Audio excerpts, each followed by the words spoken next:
And hello, everybody, and welcome to the Ovum Government podcast. My name is Marcelo Mendez, and I'm interviewing the author Vito De Simone. Vito, welcome. Thank you. Thank you. Okay, so we have we have a very interesting topic here, and we're talking about your book. And if you can, I know you already said it, but just tell us what inspired you to write this book. Well, what inspired me was one statement made by President Ronald Reagan that disturbed my mind really, and I could not forget. The other one was I noticed that the people that did not make war, in fact, protested when war came, but then they went to sleep the moment war was over. And then we came from... Explain me that. When you say that people they go to sleep, what do you mean?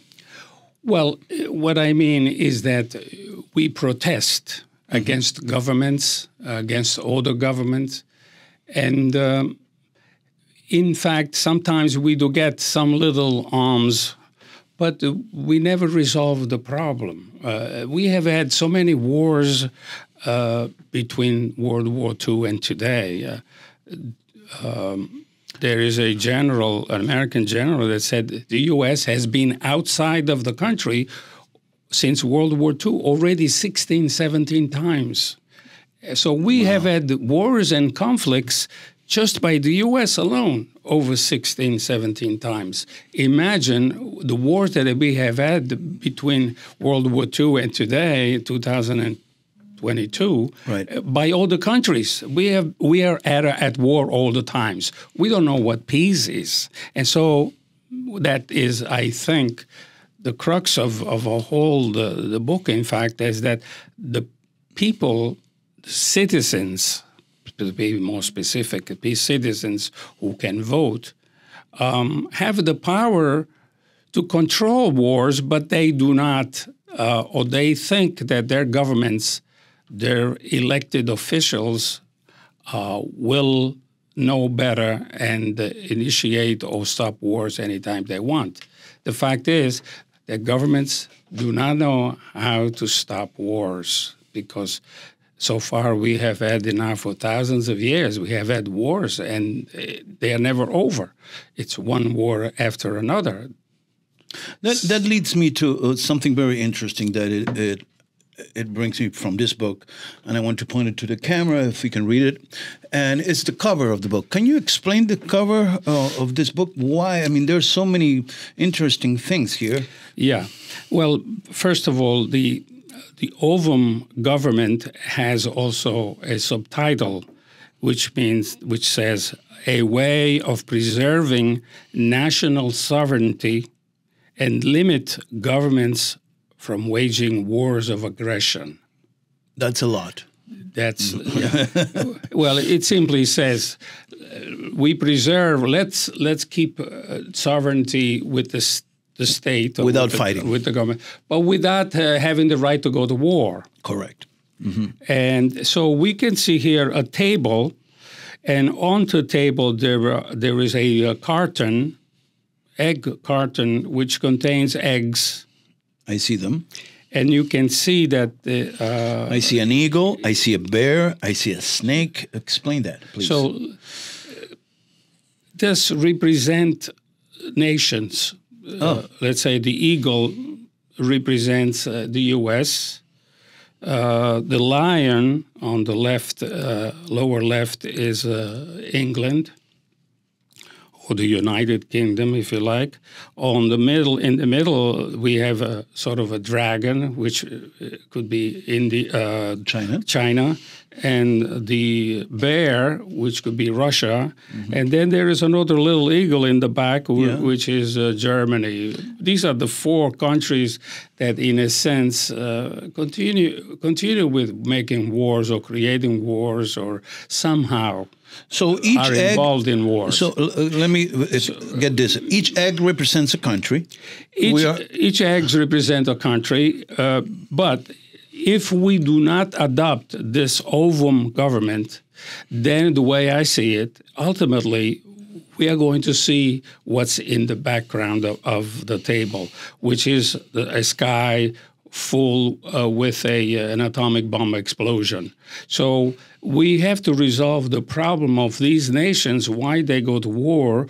Otherwise, the ultimate end is absolutely wars that destroy the human race and the earth itself, or at least any living organism on earth. So without getting out of the cover, I understand that there's before and after the atomic bomb. Is that correct? In the past, there were wars by kings and knights and even some military.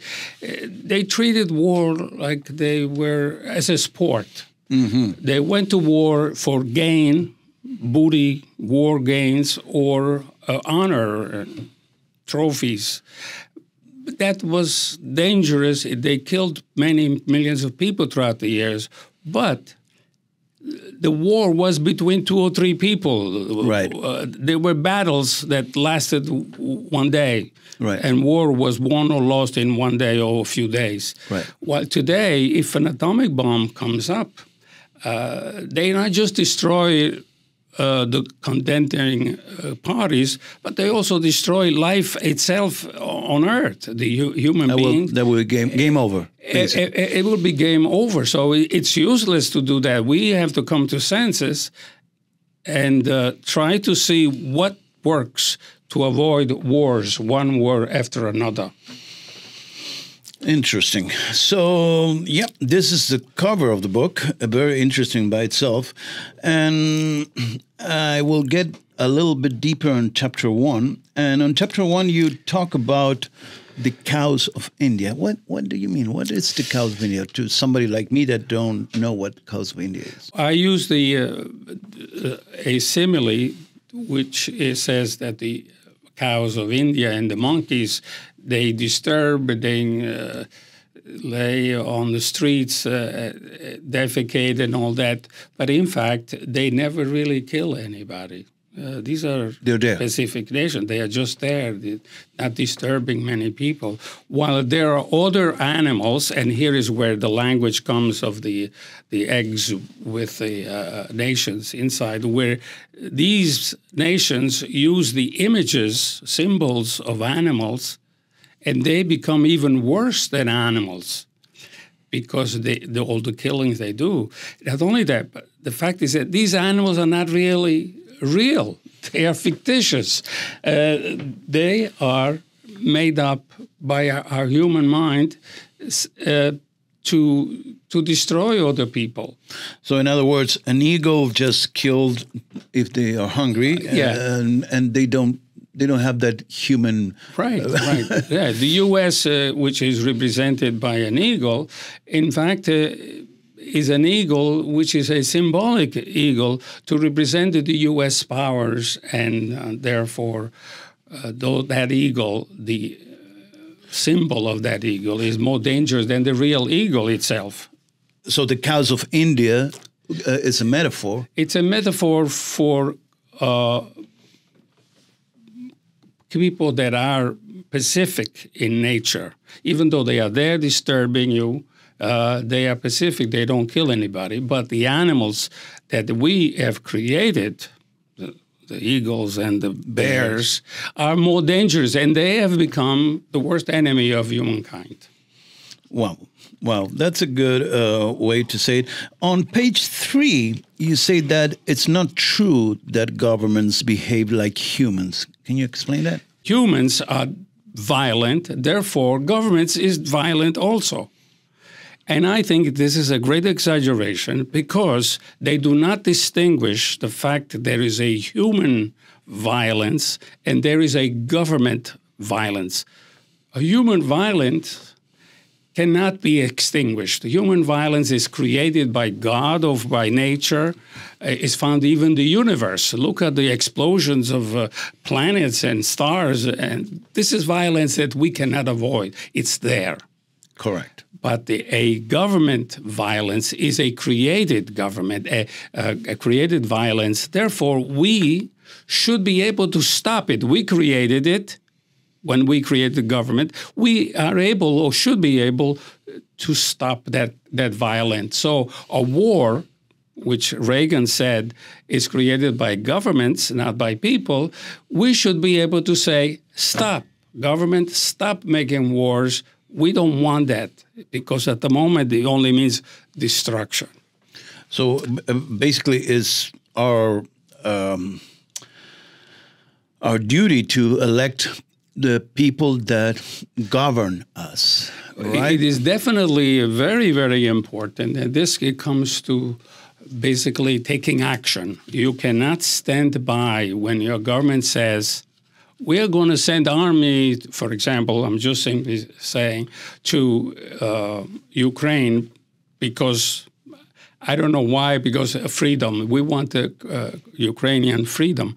But in fact, they know, the government knows that if the government had asked the American people to go to war against Russia, they would have said, no, absolutely not. But we send arms because we feel the government can get away with it. And you know, whose war is it anyway today, the war in Ukraine. In Ukraine. We are spending more money, almost $1 trillion. Somebody makes those weapons, and somebody is going to make some money out of the war. So there's always a profit. Even President Eisenhower was afraid that the American army industry had become so dangerous that they produced more wars because they want war. And, we can talk about also the killing of American citizens, students in American schools with these weapons of mass destruction, in a sense. These are weapons of war, not a regular hunting weapon anymore. When I realized, this is in the first chapter. Yeah. When I realized that people would not be able or could not, in a way, create changes in their governments. I'm not talking about the U.S. government. I'm talking about every government is the same. Basically, they act on their own interests. I try to say what is possible, what the solution could be to these wars, every war. So I came up with a solution. Now, I had read some poets, I had read philosophers, and even today's writers, modern writers. What do they say about wars? What I find is that some philosophers say that, especially Hegel, German philosopher, basically was saying that a state or government is like a full organism. It's a real organism, and therefore is like a human being, and sometimes it's even higher than human beings. We must respect that. Wow. Yeah, we must respect it because it's something that's good for the world, and it's good for. Then there's Kant, which says that, in effect, governments are only legislative bodies, and that's all. It's a reverse of what Hobbes, which is an English He's writer. An English philosopher. Yeah, English writer. Yep. He tells us that whenever a government, he tries to explain why people go to war, why governments go to war. And he says that when a government is attacked, it immediately reverts back to a state of nature. State of nature meaning a man against any man.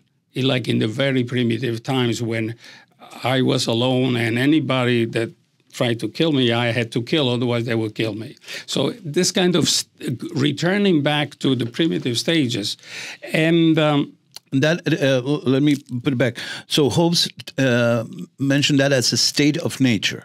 basically. Yeah, That's a state of nature. Return back to defend yourself. He represents also as like a gladiator, a Roman soldier that was always ready to combat, always ready to. So that's what a state is. It's always ready to start a war.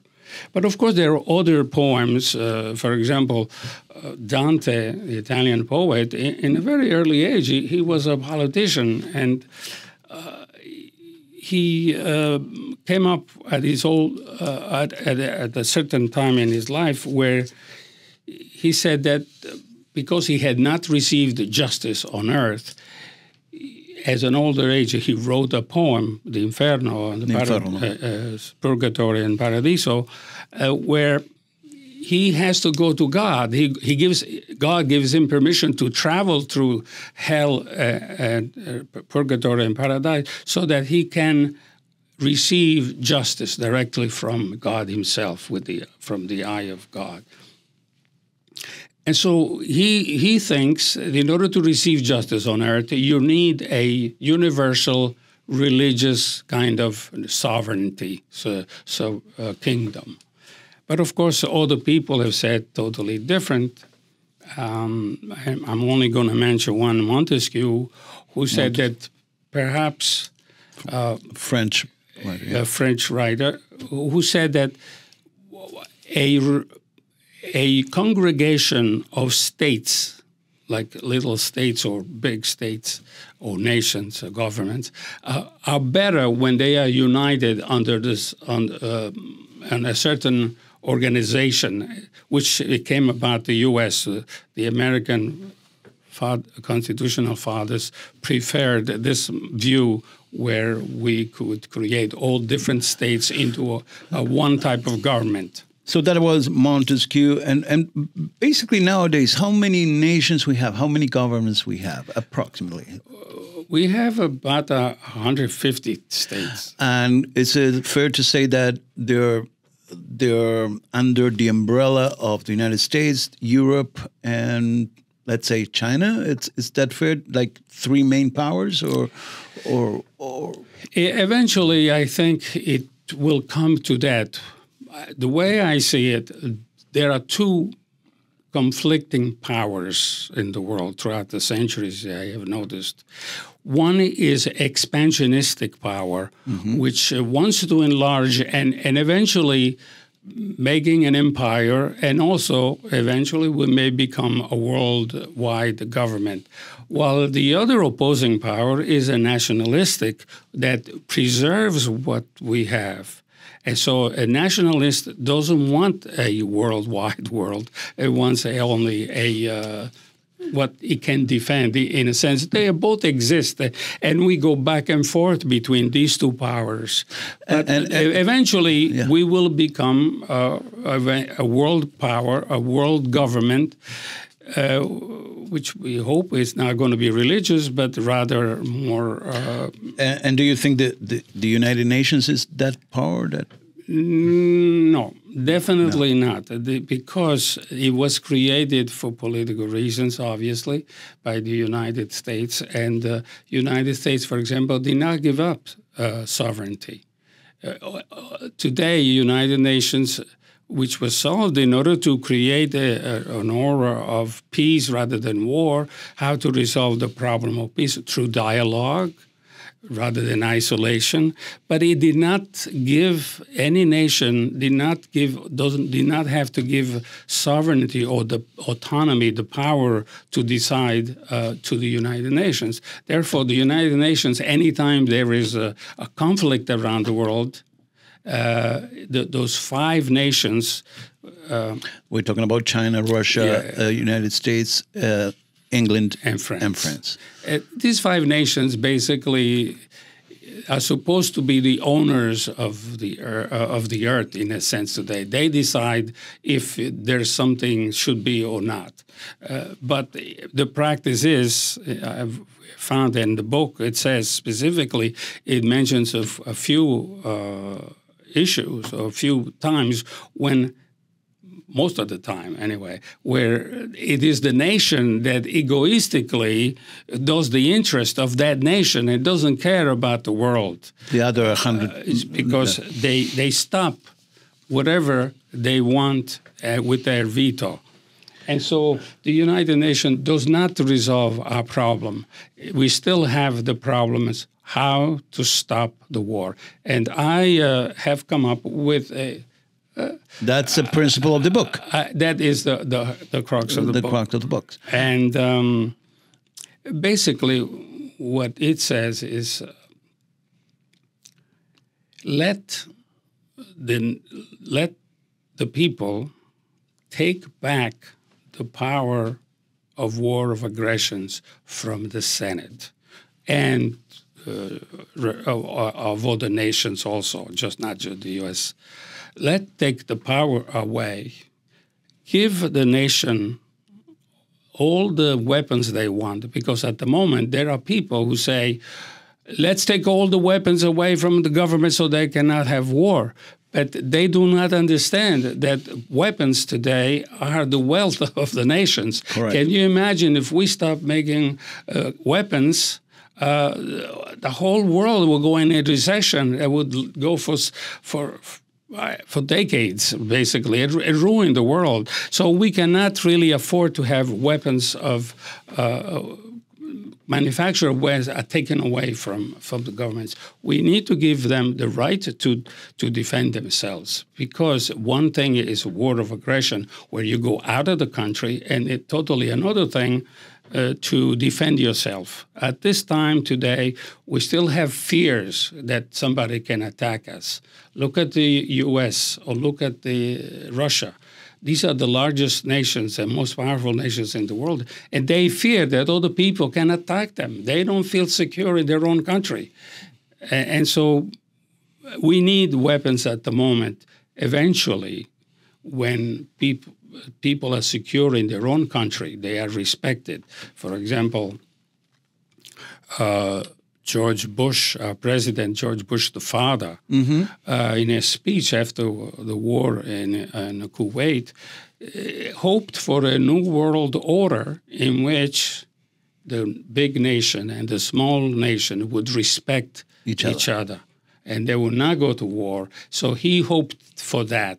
But of course, his son destroyed that policy, and so therefore this is very, very interesting. I mean, and you talk about respect between nations, and my question is there a contradiction there on making weapons? I mean, there is contradiction, but as I said, it is impossible to take away the weapons. There is a lot of many organizations today that they go against construction or making wars of mass destruction, atomic bombs, and all that. But it is a contradictory if you think that from one side you want peace and the other side you allow weapons. But the world today, the reality is that we cannot get away from weapons. We preserve, we create weapons, but we need to use them for defense only. So if you can defend only, then the aggression will be diminished. But I think in Chapter 1, it says that there was a medical doctor, Shashist. He said in 1927, let's take away the power of war from the government and give it to the people.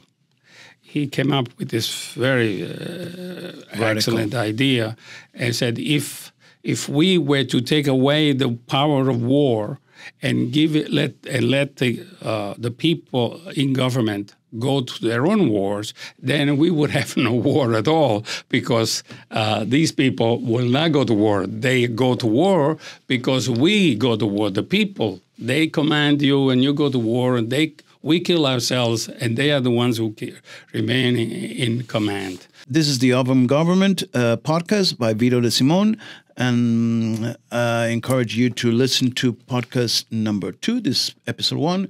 And what else we're going to learn about chapter 2? Well, basically, in the next episode, we will be talking about violence and national sovereignty.